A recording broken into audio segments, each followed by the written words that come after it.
السلام عليكم ومرحبا بكم في قناة الأخوات. نتمنى هذا الفيديو يلقاكم في أحسن الأحوال ومرحبا بكم. اليوم بمناسبة اقتراب الشهر الفاضل نقترح عليكم شباكية سهلة بسيطة وقليلة المقادير. من الأحسن يبغى يجرب مقادير قليلة. المقدار ديال الدقيق حوالي 600 غرام دقيق في فورس ديال الحلويات. المقادير لنا كاس مخلط ما بين زيت مائدة وزيت الزيتون والزبدة بجودة عالية. عندنا كاس خليط ما بين لوز وزنجلان. عندنا هنا كمية من الخل حوالي 2 معالق. عندي هنا كاس ديال الماء عادي، وعندي هنا كاس فايت نص شويه ديال المزهر مع واحد ضامه ديال الزعفران. يمكن استعمال الزعفران اللي متوفر عندك. هنا بالنسبه للمنكهات عندي ملعقه ديال القرفه، عندي ملعقه ديال النافع، ملعقه ديال حبه حلاوه، شويه ديال الملحه، يعني غير واحد شويه. عندي واحد شويه ديال الخرقوم البلدي. هذه خميره ديال الحلوى غير معلقه صغيره. بالنسبه للخميره ديال العجين انا ما نديرهاش، يعني انا غادي نقسم هاد الخدمه في هاد الشباكيه على 2 ديال المراحل. غنشبكها اليوم والصباح ان شاء الله عاد نقليها. اللي غادي يخدمها في نفس النهار غادي يعجنها ويشبكها ويخليها تنشف ساعتين ولا هكا عاد يقليها. ممكن يدير واحد شويه ديال الخميره ديال العجينه، ولكن حتى بهاد المقادير وبلا الخميره ديال العجينه راه كتجي رائعه. نتمنى انكم تجربوها وتنال الاعجاب ديالكم ان شاء الله. اول مرحله هي اننا غنديروا الاعشاب اولا المنسمات على الدقيق. معقد قرفه، معقد نافع، حبه حلاوه، شويه الملحه وشويه الخرقوم. ممكن نضيفوا المسكر الحره، الخميره ما درتهاش. ندير هذا الكاس اللي هو خليط ما بين لوز وزنجلان. ممكن نكتفيو غير بالزنجلان، ولكن ما نزيدوش الكميه ديال اللوز كيقصح لينا العجينه. قد ما كان الخليط ديال اللوز والزنجلان مقاد تجينا العجينه هي هذيك مناسبه. الا كثرنا القامه فنعرفوا بان العجينه او الشباكيه في النهايه ما غاديش تكون مزيانه، بالعكس غادي تجي قاصحه وممكن تعذبنا وتبقى تفرتت وممكن فيها بزاف ديال المشاكل. اذا هنا غنخلط هاد المنسمات مع هاد اللوز والزنجان، نخلطهم مزيان مع هاد الدقيق. كيبان هنايا كاينين كويرات، خاصنا الخليط ديال الدقيق مع هاد المنسمات واللوز والزنجان يوليو خليط واحد، يولي كلشي العناصر مخلطه هكذا.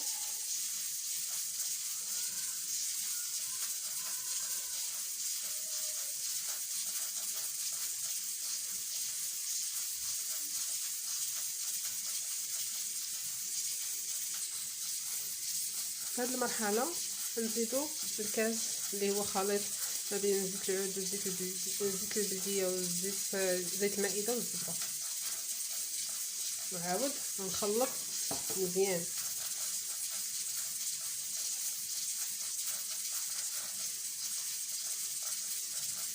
ندخل هذيك الزبده والزيت ندخلهم مزيان في العجينه ديالنا. كاين اللي في هاد المرحله كيخلي العجينه ترتاح، وكاين غير تقسم الخدمه عليك باش ما تجيكش طويله. ممكن تخدمها ساعتها ماشي شرط زعما.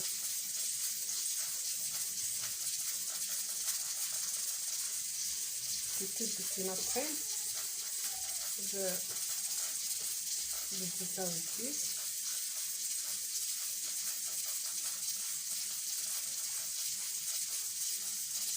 هاد الكميه قليله راه كتجي ساهله في الخدمه وما كتمحنش.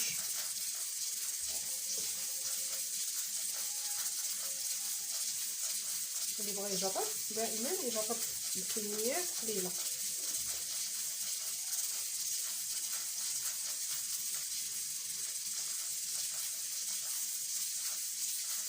اي وصفه نصحكم انكم تجربوها بكميات قليله.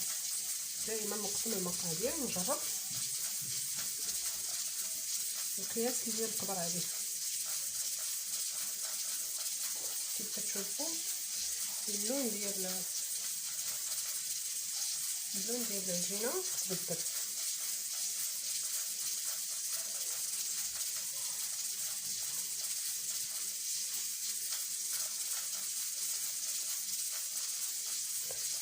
يبقى هكذا حتى نتاكد ان العجينه كلها والدقيق تبسس وشرب لينا داك الزيت وشرب لينا داك الزبده مزيان. خليه يرتاح واحد شويه، نغطيه خليه يرتاح، عاد نكملو باقي المقادير.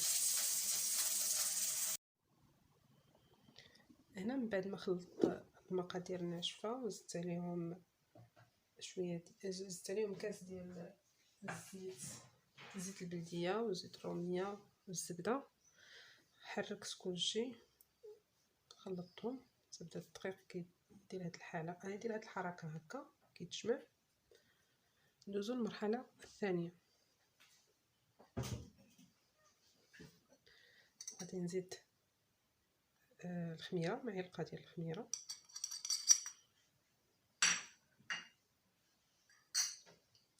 عندي هنا كاس مع مرش ديال ما الزهر، غادي نزيد ليه المعلقه الاولى، المعلقه الثانيه، المعلقه الثالثه ديال الخل.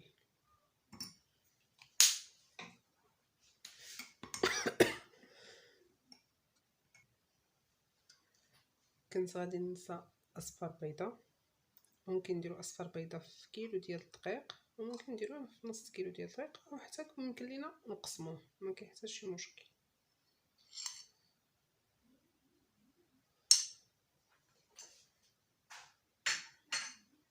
بالنسبه للبيض ما عنده حتى علاقه بالكشكوشه، الكشكوشه كلها من الليدام. الا كان الليدام كثير كتكون الكشكوشه في القلي. الا كان الليدام هو هذاك، يعني الزيت والزبده هما هادوك في الخليط مقارنه مع الطحين، فما كيكون حتى شي مشكل. كندوب داك الضمن الزعفران وكنعجن اولا بهذا الخليط ديال الماء الزهر. هاي عندي كاس اخر ديال الماء العادي، هذا ماء الزهر والخل.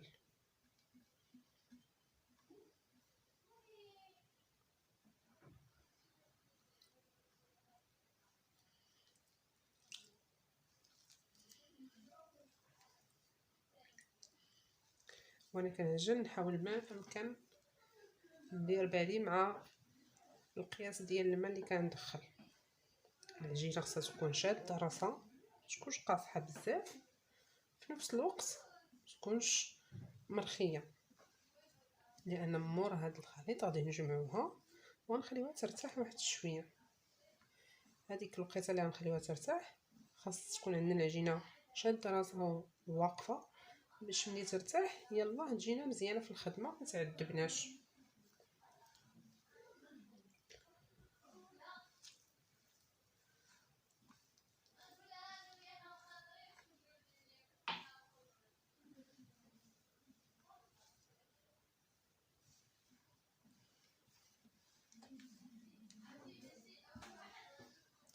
نحاولوش نكثروا القوام في الشباكيه، يعني القياس ديال نص كيلو ممكن نديرو فيه كاس ديال الزنجلان يجي مزيان، او نديرو نص زنجلان ونص لوز. ما نحاولوش نكثروا القوام.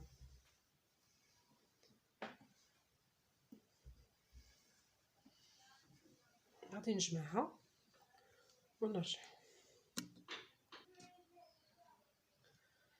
انا جمعتها، منحاولوش نكثروا ليها الماء. ها هي كتبان هي هذيك القياس ديال الماء اللي زدت على داك الكاس اللي ما عامرش ديال الزهر. زدت تقريبا ما كاملش نص كاس، بقيت كنزيد بشويه بشويه حتى نجمعات. حاولوش نكثروا ليها الماء غادي تعذبنا وما تجيش مزيانه في الاخر.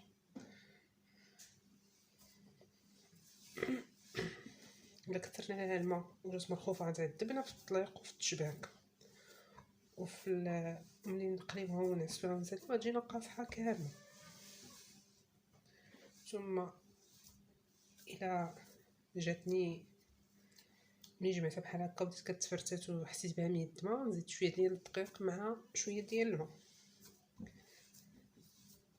المهم جربوا الوصفه وجربوا الطريقه وتبعوها ان شاء الله تجيكم مزيانه. هكا كنحاول نجمعها ونخليها تسرح، ثم ندوزو للدليك ديالها. انا ما دلكتها ما والو، غير جمعتها خليها تسرح ونوريكم طريقه الدليك. من بعد ما خليتها ارتاحت شويه نقسموها على النص، ثم كل نص نقسموه على النص.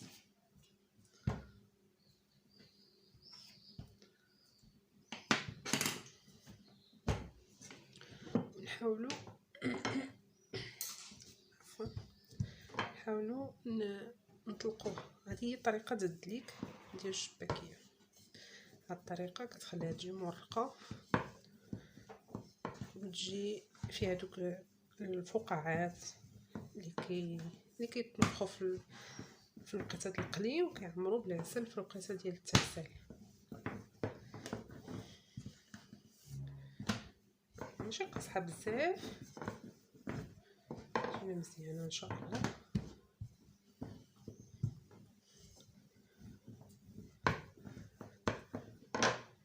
غير بشويه بشويه. هاد المرحله ماشي مهم زعما اننا نطلقوها رقيقه ولا ندير لها بحال العجينه المورق. طويبها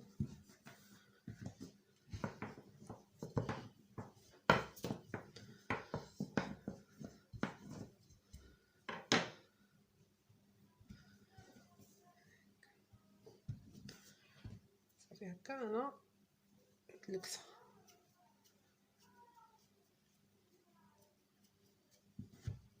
ندوز الجزء الثاني من العجينه حتى هو ندير ليه نفس الطريقه.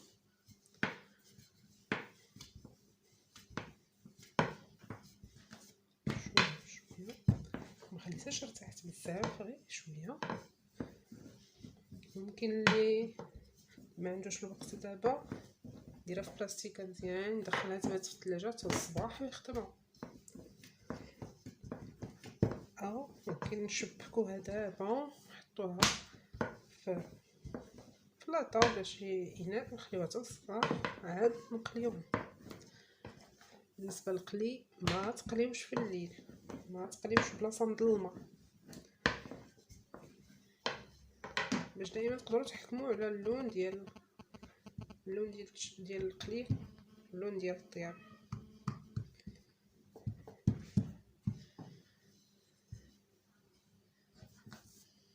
طريقه سهله وبسيطه، مش بزاف ديال التعقيدات.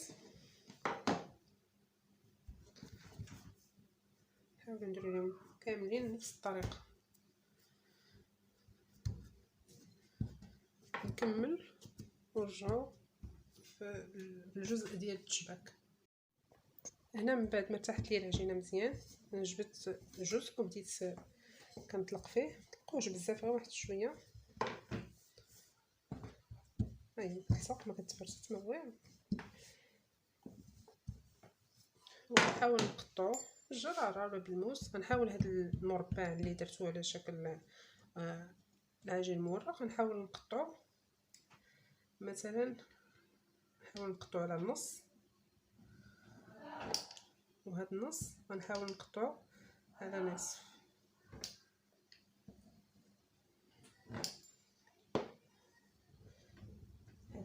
اللي درت انا كيبانو صغيورين، ولكن هادو غيعطيوني شباكيه صغيره وما غيشدش ليا لي روتور، ما غيكونوش عندي.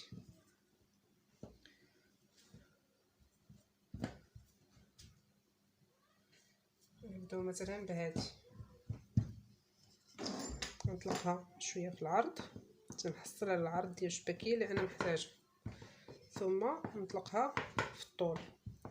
ممكن تستعملوا الاله وممكن تعتمدوا غير على المدلك. المدلك راه كافي، غير شويه ديال الصبر وشويه ديال تنتبه زعما شويه القياس ديال العجين، لان الاله كتعطيك قياس واحد في العجين، انما المدلك الا ما انتبهتيش ممكن دير وحده غليظه وحده رقيقه على حساب. قد ما رققنا شباكيه كتجي مزيانه، كتجي مجعبه وكتشرب العسل، كتقلى مزيان، كتكونش خضره من الداخل. ماشي قد ما رققناها زعما نرققوها بزاف، لا، تكون شويه ماشي رقيقه وماشي غليظه، الحجم ديالها متوسط هكذا. ممكن نزيدو نرققوها شويه، لكن كيبان ليا بركه عليها. انا قطعت هذا الجزء بحال هكا غير باش نوريكم انه ممكن نتحكموا فيها حتى بالمدلك. اللي ما عندهاش الماكينه ديال التوراق، انا ممكن تخدمها بالمدلك.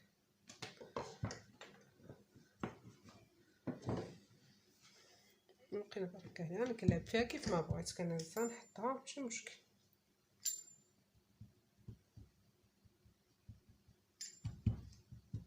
بلا ما نزول هذا ندير 1 2 3 4 5 6 1 2 3 4 5 على حساب انا كنقطع كل مره شحال من خط كندير. عندنا هذه ديال 6 هي اسهل تشبيكه، كندير 2 فوق 2 وكنقلب 2 التاليين وكنحل وكنجمع هاد 2 ديال الرويوس اللي كيتجمعوا اللور، كنورك عليهم مزيان باش ما يتحلوش، وكنحطها ونجمع الجناب، نحلها صافي ونحطها حتى ترتاح، حتى تنشف في الطاوه حتى تنشف مزيان ونقليها. بالنسبه للتشبيكه الثانيه حتى هي نفس سميتو، حتى هي فيها 2 على 2، نقلب نحل نطوي هادو نزيرهم نرك عليهم مزيان، نحطها نحاول نشرقها واحد شويه باش ما تسدش ليا في القلي.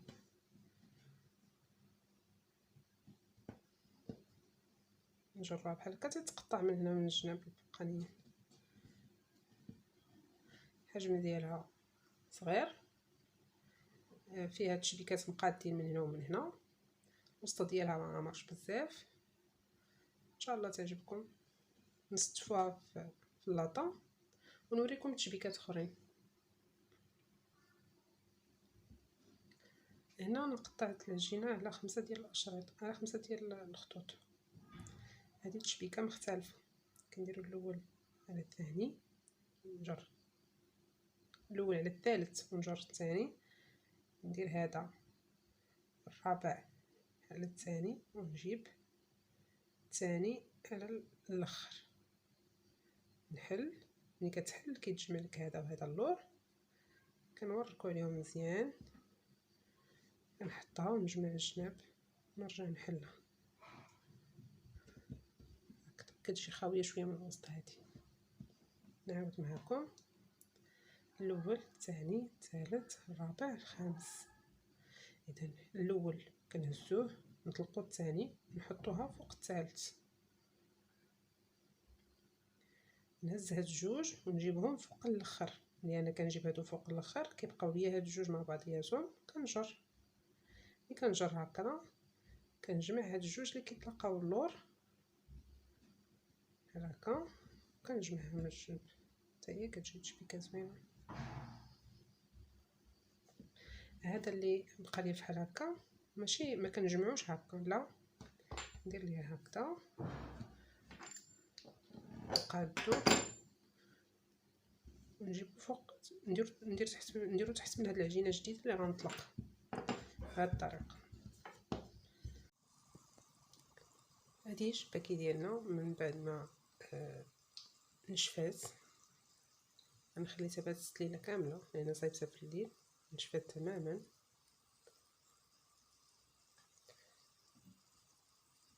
انا وجدت هنا درت الزيت سخن،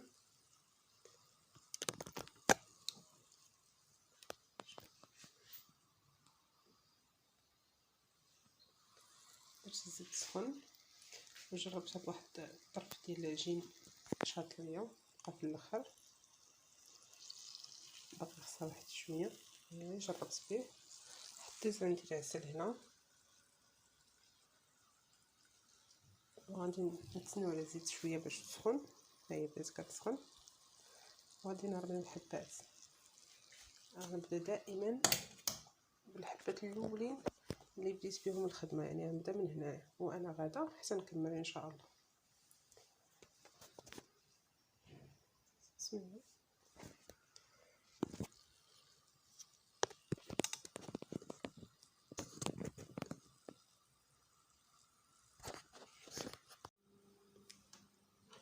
عندي الزيت سخنات، انا جربت بهذا الطريف ديال العجينه كما قلت لكم.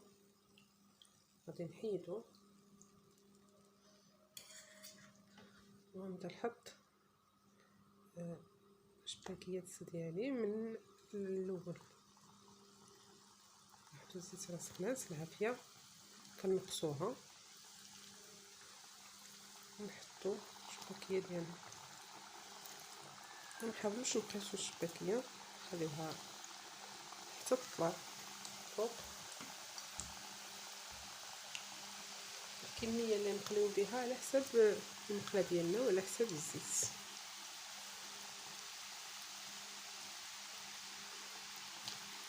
الكميه كافيه بركه.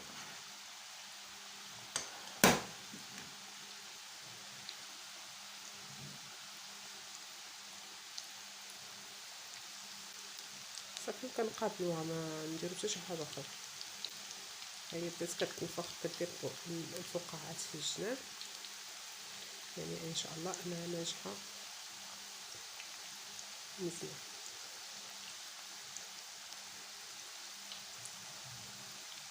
نبقى بحال هكا مقابلاها كنحرك كطيب من هاد الجهه الاولى ونقلبها. بالنسبه للون مخليوهاش تفونصا في اللون بزاف، لانها كتاخد اللون من العسل وكتزيد تحمر، يعني غير تذهب لينا ونحيدوها. هذه القليه الثانيه لاحظتوا هذه تحلات واحد شويه، ما عمروش مقله بزاف. القليه الاولى في العسل خليوها حتى تقرب توجد، هذه عاد نحيدوها.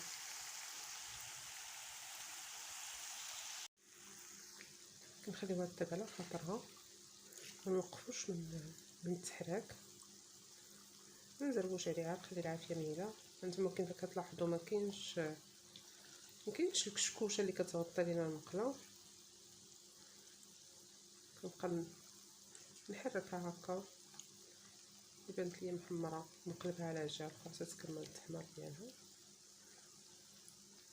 وهادي حتى تبان ليا كلها خدات لون ذهبي محمر. شوفوها هانتوما الفقاعات راه طيب على خاطرها، ما نزربوش عليها، شويه بشويه حتى توجد لينا مباشره من الزيت للعسل. هاد اللون برك عليها. دابا غنبدا نهزها ونكثرها واحد شويه ومباشره للعسل.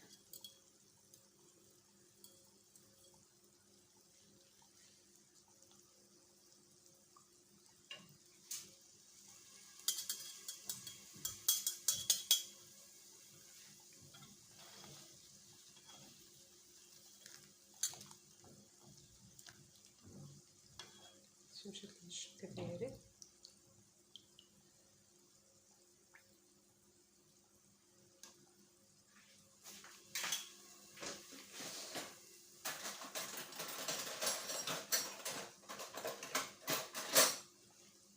نستعمل الفرشاة.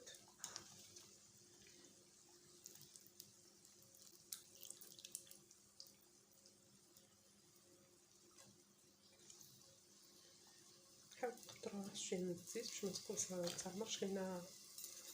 تعمرش لينا العسل بالزيت. نقصوا العافيه وخدموا على خاطركم. كتسمعوا الصوص ديالها هي كتهبط في العسل.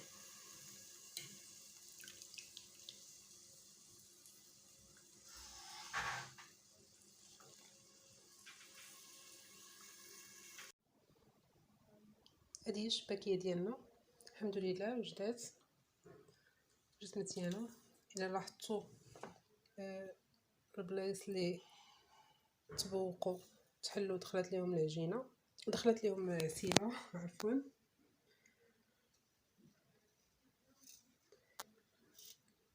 كتجي هشيشه معلقه تيشد فيها العسل. لاحظتوا هنايا